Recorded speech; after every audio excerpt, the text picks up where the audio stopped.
E aí, meus queridos, nem demorei muito. Vamos começar então a fazer nosso bate-bola, jogo rápido, sobre a aula 6.1. Então, agora, nós vamos rever, vamos relembrar e vamos frisar as principais informações que falamos na aula 6.1. Agora é a aula 6.2. E ó, aproveita aí, pega todo o material, tudo que você sublinhou aí sobre a aula, porque assim que finalizarmos esse bate-bola, nós vamos fazer algumas atividades. Aí depois eu retorno para a gente realizar as correções, tá bom? Vamos lá? Na tela, meu diretor. Olha aí, ó, 6.1. Professor, nós estávamos falando sobre o quê? Sobre pecuária em Rondônia. Mas o que nós falamos sobre da pecuária no estado de Rondônia, professor? Simples, meus queridos. Primeiro, falamos aqui, ó, da pecuária geral, que imigrações de populações que vieram do sul, sudeste, centro-oeste, do nordeste, trouxeram com eles conhecimentos de atividade de criação.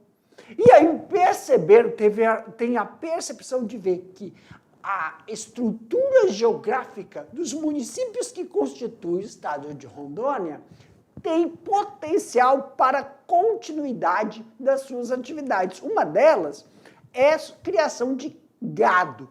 Gado bovino e gado bovino é boa, Jefferson. Gado bovino foi excelente. Gado para corte e gado para leite. Que também, não só a estrutura geográfica tem o potencial para criar gado com a vertente de corte e com a vertente de leite, bem como ofertar nutrição desses animais dentro de um sistema, qual? Ou sistema intensivo, ou sistema extensivo, ou semi-intensivo. Mas não é só gado. O estado de Rondônia também tem a viabilidade para a criação de aves pelos seus fatores ambientais. E a criação de ave no estado de Rondônia, ave para corte, que é carne, e ave para ovos, tem que ter um ambiente um pouco mais elevado, bem como o de suínos, de ovinos, de caprinos, são exemplos de processos de criações com viabilidades econômicas no estado, tá? Mas, professor, só que em tomadas as suas devidas proporções, criações de gado são totalmente diferentes de criações de outros animais, como os suínos, ovinos e caprinos. Por quê, professor? Porque quando você traz um processo de criação para o estado, que ele tem características e propriedades que são eficientes para isso, temos que realizar adaptações. E qual foi a criação mais estudada e mais trabalhada e que teve maior eficiência evolutiva e tecnológica? Gado.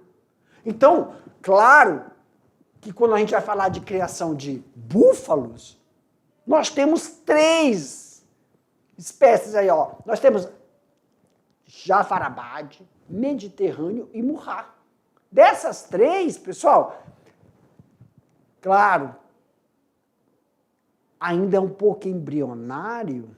Por que o senhor fala isso? Porque esse processo de adaptar a criação desses animais no estado requer ainda um conhecimento, uma especialização para se ter uma adaptação. Se nós formos comparar com criação bovina. Independente disso, nós falamos também aqui, ó, que além só, nós apresentamos os potenciais e vamos ver então, primeiro, criação do gado em Rondônia. E o que nós falamos do gado? O que nós observamos do gado de corte e o gado de leite?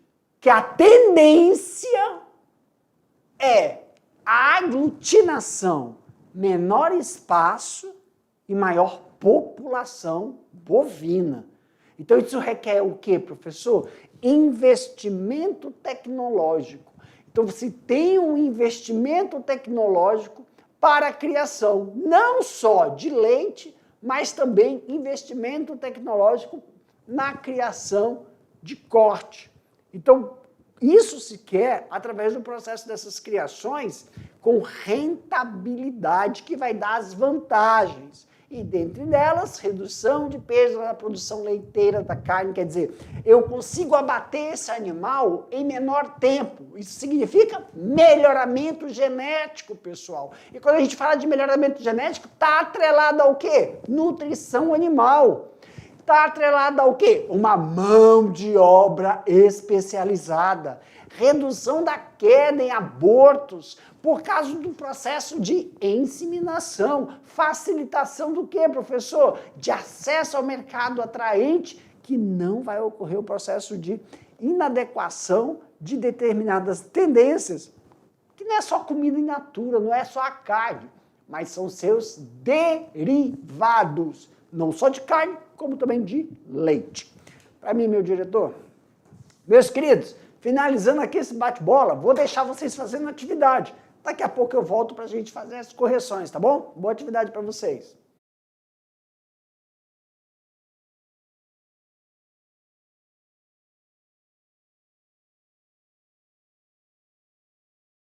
Muito que bom. Como é que foram as atividades? Eu sei, tem muitas questões abertas, não é isso? Então agora, ó, é a hora de realizarmos aquele processo de resolução, né? Como é que é isso? Nós vamos aqui fazer as respostas das atividades, sanando as suas dúvidas também. E, ó, como é que nós vamos fazer isso, professor? Quando a gente colocar a pergunta, eu vou ler a pergunta com vocês e durante, né, as correções, nós fazemos, né, comentários da resposta. Então, pessoal, não há necessidade de estar igual às mesmas palavras que eu mostrar aqui. Como é que ela contempla? Muitas vezes, quando nós estamos conversando com os nossos professores presenciais, nós observamos o quê? Os professores presenciais falam assim para nós: "Sr. Jefferson, um abraço para vocês, viu? Ô, saudade de vocês! Professor Jefferson, a gente observa que os nossos estudantes ainda estão naquele processo de familiarização com os termos técnicos. Eles descrevem o significado fixa, mas a utilização desses termos técnicos, ele leva um determinado período ainda, durante o processo de ensino e aprendizagem. Então, pessoal, quando a gente estiver comentando a resposta, e você viu, caramba, eu não usei esse termo, mas eu descrevi, coloque em parênteses. Isso vai criar essa familiarização e quando vocês forem realizar as avaliações, fica natural você já utilizar esses termos técnicos, que é fundamental para o processo de ensino e aprendizagem, porque muitos dos nossos estudantes agora, no primeiro ano, estão se direcionando para o amadurecimento profissional, que é culminação lá no terceiro, tá bom? Vamos lá para as correções? Meu diretor, obrigado. Vamos para a primeira questão? Vamos. Qual pecuária foi a atividade do setor primário que mais se expandiu nos últimos anos aqui no estado de Rondônia? Ó, a resposta: a bovina, que hoje se apresenta como plenamente capaz de satisfazer o consumo interno, quer dizer, aqui do estado, e ainda ofertar o que é excedente. Professor, mas se eu tivesse perguntado por quê? Por que a bovina é? Porque, pessoal, se nós seguirmos a linha do tempo, é uma atividade que já foi aperfeiçoada no sul, no centro-oeste, no sudeste. Lá, ó, também no Nordeste, já é aperfeiçoada. Quando os migrantes vieram e se estabeleceram nos municípios que formam esse estado, perceberam que o ambiente é favorável. Então, o que eles tinham que fazer? Só algumas adaptações do conhecimento que já tinham.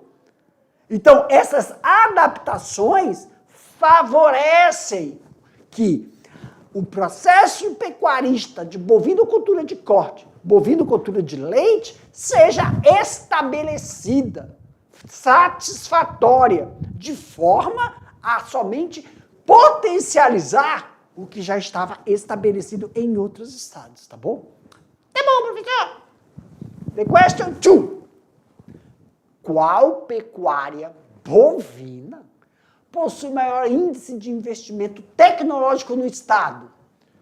A pecuária de corte. Ó, pessoal, uma coisa importante, é no estado de Rondônia. Isso significa que em outros estados pode ser a do leite.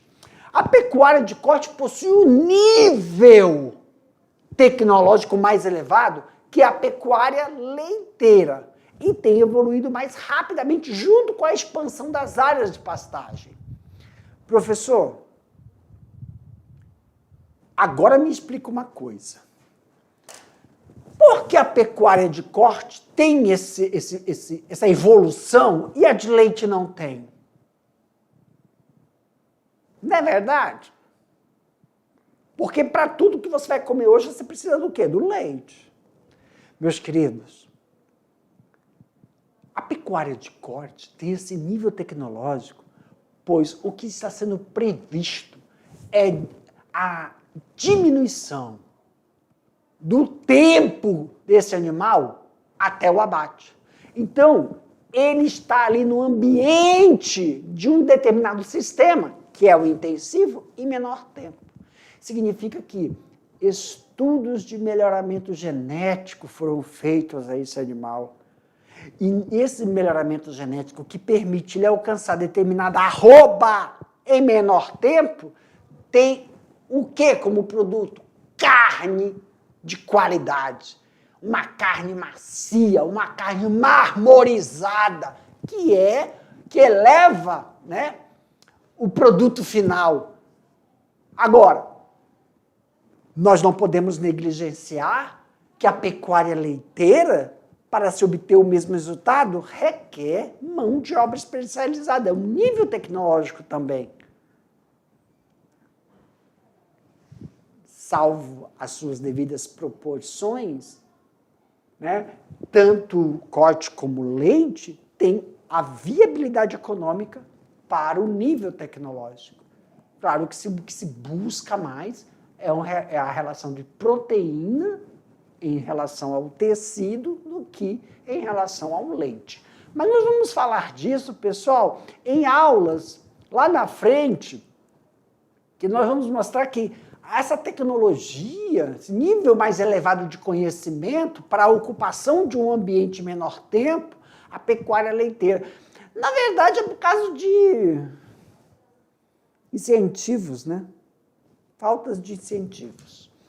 Olha, a outra aqui já veio com a resposta. Já. Acho que essa aqui é a 3, né? É. Aponte os principais motivos para que a pecuária da suinocultura, ovinocultura e caprinocultura ainda seja uma atividade pouco representativa, devido à falta de estímulo e incentivo. Acabou.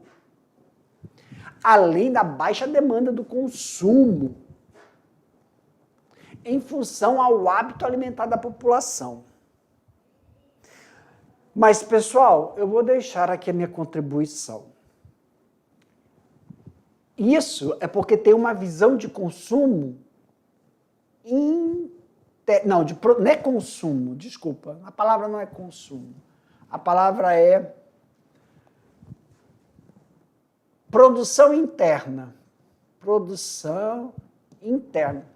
Se os produtores conseguirem, né, tudo tem que ter o quê, professor? Selo, para exportar para os outros estados. A viabilidade. Tá? Tá, não vou me aprofundar, não. Aqui, ó. Qual é a principal vantagem do território? Qual é a principal vantagem do estado de Rondônia para a pecuária? É o clima. É a estrutura geográfica. É a estrutura geoambiental, vamos falar desse jeito. Por quê, professor? quanto mais perto do Equador, as estações do ano ficam menos definidas, estabelecendo a estabilização climática notáveis. Aqui, pessoal, no estado de Rondônia, quando você tem localizações planas, elas favorecem uma determinada criação. Quando você tem localizações no estado de Rondônia que são acidentadas, com morros, favorece um outro tipo de criação. Então, geograficamente falando, o estado de Rondônia apresenta características climáticas que favorecem a diversificação de atividades pecuaristas distintas. Agora, com pessoas, com os nossos empresários da área rural que realizam essa atividade, né? Isso favorece o desenvolvimento de infraestrutura. Quinta questão, tudo ao contrário, né? Pessoal, os estagiários aí estão de parabéns. Vamos lá, bater palma para os estagiários. Porque o professor manda correto. Manda. Perfeito. Quais as vantagens de ser uma zona livre de febre aftosa? Ah, sim. Para se ter uma criação, para se ter um processo de produção, para que você, produtor, possa vender e deixar o seu produto aí, não é só ter sistema de criação, não é só ter o ambiente. Tem que ter mesmo um sistema de vacinação eficiente para que esses animais possam estar livres ou estarem preparados para determinadas adversidades e não apresentar determinadas infecções. Então, segundo a Organização Mundial de Saúde, redução de perdas no produto leiteiro e carne, redução de perda da carcaça devido às reações causadas por vacina. Porque não é só o agente infeccioso que é combatido na vacinação. Também são o quê? Os efeitos colaterais. Pessoal, vacina, remédio, tudo que é utilizado para combater uma determinada infecção tem efeito colateral. Efeitos. Então, esses efeitos são amenizados. Isso potencializa as vantagens de zona livre de determinadas infecções. Aqui nós estamos falando da febre aftosa, né? Redução da queda de abortos por causa do processo de inseminação. Claro que uma coisa é você fazer cobertura natural e a cobertura que é dinâmica. Uma cobertura que é sistemática, que é a inseminação artificial.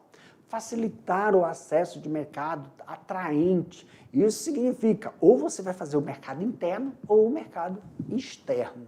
Produto in natura ou produto processado. Para mim, meu diretor, meus queridos, essa aqui foi a nossa última atividade, a quinta atividade que nós tiramos as dúvidas de vocês. Um abraço, um beijo para todos vocês e até a próxima.